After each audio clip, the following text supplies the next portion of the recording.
from the last visit to the next one. So they have to have everything totally up to date and current and know what's up that time. Yeah, and it's monitored. It's through the Touch program, it's called. Okay. And so I feel really comfortable because if there are any changes, I have to report it, and then they would say, you know what, then you shouldn't take Ty-Savary. Right, and I forgot what you asked me originally.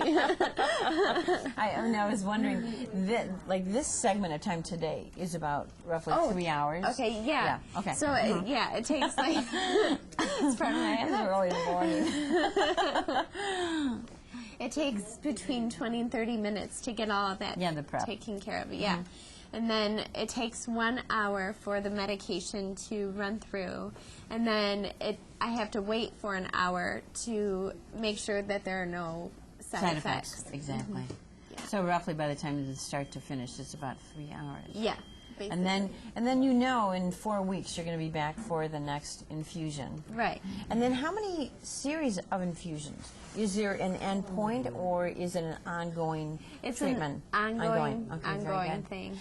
And one of the most amazing things, and of course we in the studio have been able to see this, is that from this starting and from your contacts out really to the world on YouTube has come this really wonderful outreach of your own to teach people and other people who are in this or have a loved one going through this, that there is a treatment that is working so well. So you have really become a public speaker, national but now international. Well, but I love it because I just want to help other people because when I was going through it, I had nobody to turn to. I had one family friend who was my parents' friend, so she was around my parents' age, and I was terrified because I didn't know anybody even remotely close to my age going through it. So with my background in TV and it's a natural, isn't it? Well, this is my job.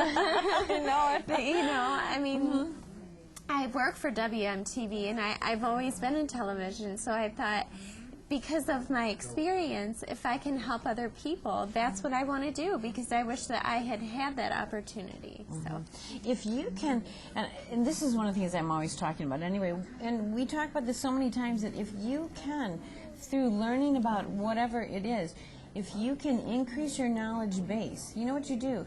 You decrease that anxiety, and that's exactly what you're talking about, that you didn't know even what to expect. If you can decrease that anxiety level, you know what goes up automatically? Two things we've talked about. Cognition goes up, and then memory goes up. And then as you really empower yourself and you empower your family around you, you do then go out and make that positive impact. For now, thousands. I'm in awe of you. Oh, that is so sweet. And I never thought that it would have reached this many people, but I'm so glad it has because we can understand each other and we talk about the good things that have happened and the bad things, and we ask each other questions, and it's my support group. It's just amazing. And there's nothing like being able to say to somebody who's actually going through it, I know what it's like. This is what I've learned. Try this. This might help you. Exactly. There's nothing like somebody who physically has been there. Right. Very good. All right, you know what? I noticed that Dr. Cullis is here, so we're going to add him to our discussion. So we'll be right back in a minute, or in a heartbeat. As I said, we could see Dr. Paul Cullis coming, and he is here. This is Dr. Paul Cullis. He is a neurologist, and he is Lauren's physician in her treatment of MS. And, you know, we have a lot of questions for him. And he's got some great news for us, too. So, number one. Good morning. Wait, I do have to say, I love how you said how you knew to be here. You said Lauren. Oh, I was just saying that Lauren told me that I should come, and I just asked where. I mean, it's not a question of if, it's a question of where should I be and when. I love that, and thank you. And that is actually, it's a great example of what you're going to talk about, and that's the physician-patient relationship. But I want to ask you, neurology, why neurology? Well, neurology is interesting because it's the study of the brain and the nervous system, and the brain is what makes us us. In other words, what we feel as us is actually in here somewhere, and I think it's fascinating to study that. Okay, very good. Yeah, I do too. It is one of the greatest mysteries forever. All right, so then MS, what have you learned in terms of taking care of patients with MS? Well, unfortunately, MS is a relatively common disease. It's one of the things that neurologists see most often, especially in the north, because the disease is more common in cold climates. Why is that? Well, we don't know exactly, but people that live in colder climates, especially places like Michigan, or I guess the highest incidence in the world is really the islands off the coast of Scotland. But in places where there's a cold temperature, people are much more likely to get MS, and it depends on where you spend the first 15 years of your life. When your nervous system is developing, something happens that predisposes you to getting the disease. If you grow up in Thailand or Florida or somewhere warm, your chances aren't nearly so great.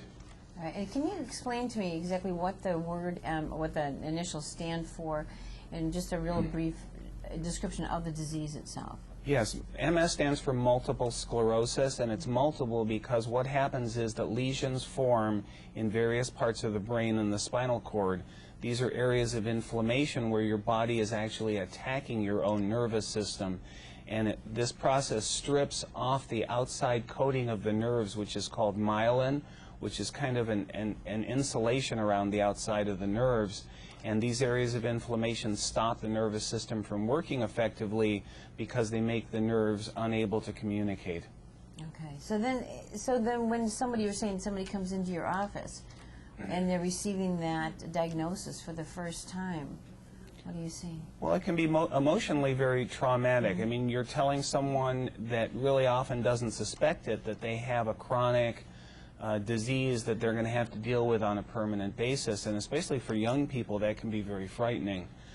We try to emphasize the good things about multiple sclerosis, which is that most people don't become disabled by the disease.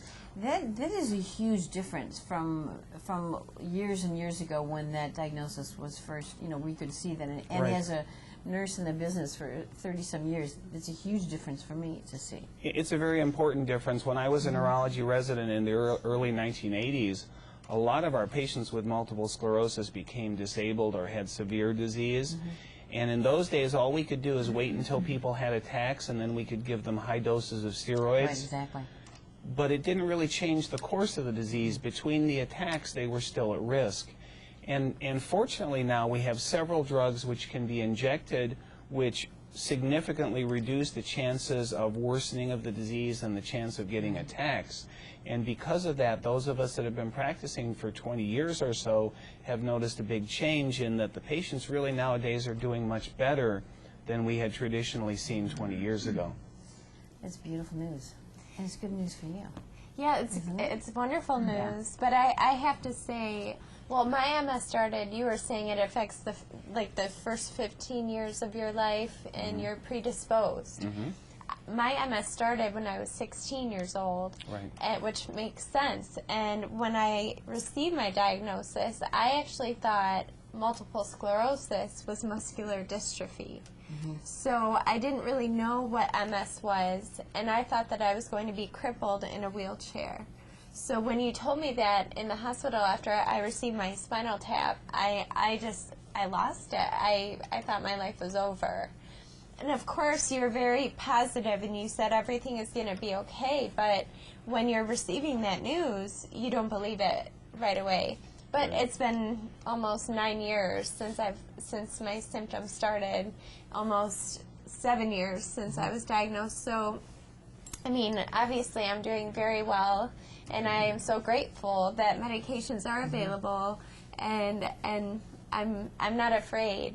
But I think it's so important, and we were talking about this a little bit earlier, it is so important to have a good relationship with your neurologist, because he's always been so supportive and positive, and I really stress that all the time. We have to stay positive.